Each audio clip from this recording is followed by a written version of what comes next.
this is Mary Ellen with Portraits of Me, and today I'm coming to you with, hold on, I just realized my air conditioner is on. Woo! Hi, this is Mary Ellen with Portraits of Me, and today I'm coming to you with a mini Halloween special to share with you the books that I have currently read in October that have a Halloween spooky theme to it. So the first one I would like to share is this book right here. This was actually the first book I picked up for the month of October, and this one is called Anna Dressed in Blood. This story here is about a hunter by the name of Cass, and he hears about the legendary Anna Dressed in Blood, a ghost that haunts her home, and anyone who steps into her home she murders. And since he is a hunter and is known to hunt down ghosts and vanquish them, he decided that he's going to go on this hunt, find Anna, and vanquish her as well. What he doesn't anticipate is the people he meets on this hunt, some fellow students in his local school, and also Anna herself, and the mystery surrounding why she is tethered to her home. So this was a very good book. I enjoyed it a whole bunch and would definitely recommend this to readers in October. Let me just say though that this book does have some scary elements to it. There are some quite descriptive murders in this book. So if you are sensitive to those types of books, it's probably not for you. But it's really a good book. The mystery surrounding this whole haunting is worth diving into, and I really, really liked it. So that's the first book that I read for the month of October. The second book I read is continuing that ghosty kind of feel, but this one's a PG version, and that book that I read was this one right here. And this is Rules for Ghosting. And this book is a delightful children's read. So if you have young ones who enjoy the October Halloween feel, this would be a perfect book for them because it's not scary. This is about a family who moves into this home that is haunted by this little girl ghost right here, and her name is Dahlia. Dahlia died when she was young and is tethered to her home, and she doesn't know why, so she can't move on. The family that moves into this house, the son of the family wants to help her, and so he investigates with her and tries to figure out why she's stuck in this house. So it's a very good story. Again, it has a mystery, and I think it will capture the imagination of the young reader without scaring them, because it's not a really scary story. It's more of a mystery in ghost form. So that's the other book I read. And then the next book I picked up was a fun book. It's not really a Halloweenish style book, but it does involve death. So I figured, why not read it in October? And that book is this one right here, The 9 Lives of Alexander Badenfield. And this book is a delightful story, even though it deals with death. So Alexander is a Badenfield, so he's a really bad boy and comes from a family of bad people who are self-absorbed and self-centered and watch out for nobody but themselves.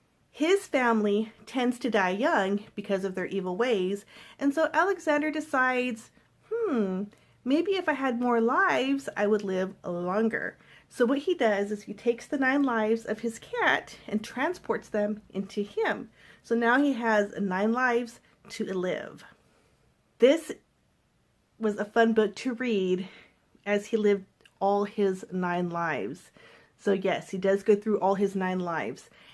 The only thing that I think that might be a factor for some people is that there is no redemptive quality to Alexander. His whole life is selfish. He's a bad boy, and all his 9 lives taught him nothing. So there's not really anything that a young one can learn from this book besides being bad doesn't pay in the end. And I think this would be a really good teaching tool if you're a parent and you do want to have a story that teaches your child something, if you read it along with them and go through Alexander's lives and talk over the choices that he made and why they weren't good choices.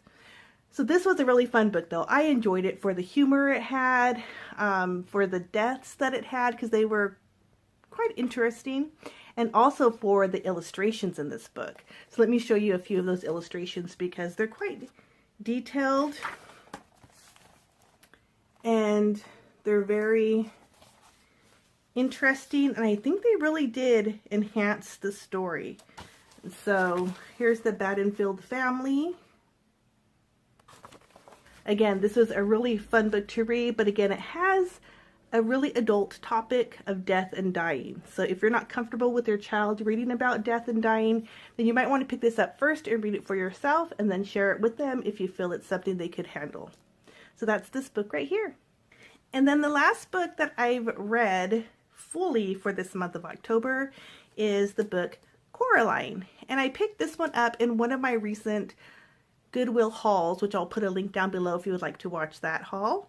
So this is a really good story about a little girl named Coraline who discovers a door in the home she lives in that leads to kind of like a mirror universe. When she goes to the door, it looks like her house, and she has an other mother and an other father in the other place, but it's not all peaches and cream on the other side, and she soon discovers it's not what she wants, and it is a really good story about that discovery for her and fighting that world to get back to her place in this world with her parents.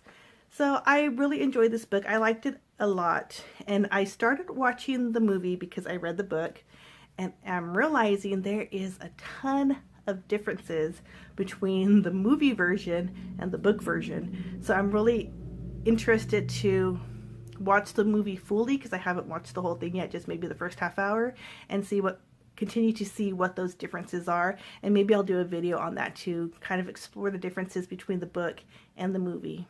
So that's this book right here. But I'm not done reading books for the month of October. I am currently reading 2 other books, and let me go ahead and briefly share those with you as well. I am reading this book right here, which is The Cabin at the End of the World.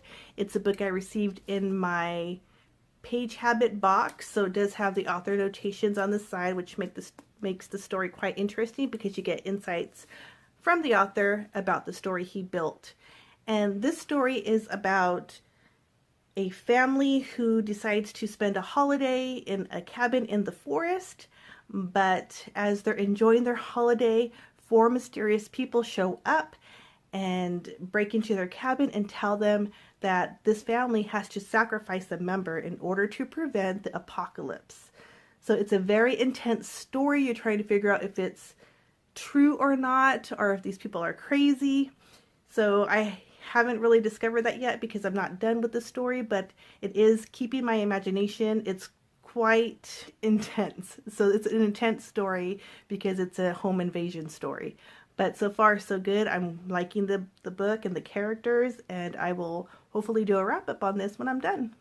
The other book I'm reading is one that I won on Goodreads. They were having one of those giveaways, and I was picked to win this book, which is White Stag. And this is an advanced reader copy. This book is not going to be available until January of 2019.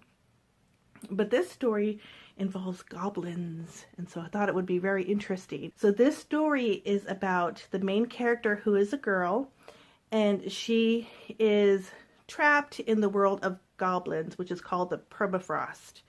And she's been there 100 years, and she's pretty much made not really a place for her in this world, because she is a servant. Humans in this world don't have citizenship. They're all servants to the goblins. But she has been serving the same goblin for most of that 100 years.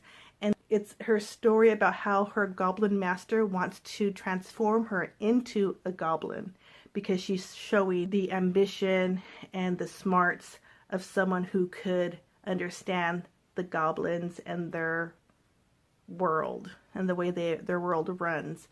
So she doesn't want to become a goblin, so it's her story of trying to escape, I believe. I haven't gotten that far, so I don't know if she does escape or not, or if she becomes a goblin or not. But it has a very interesting feel to this book, and it's called White Stag because the goblin who hunts and kills the stag is considered the most powerful goblin, and then therefore rules the goblin world.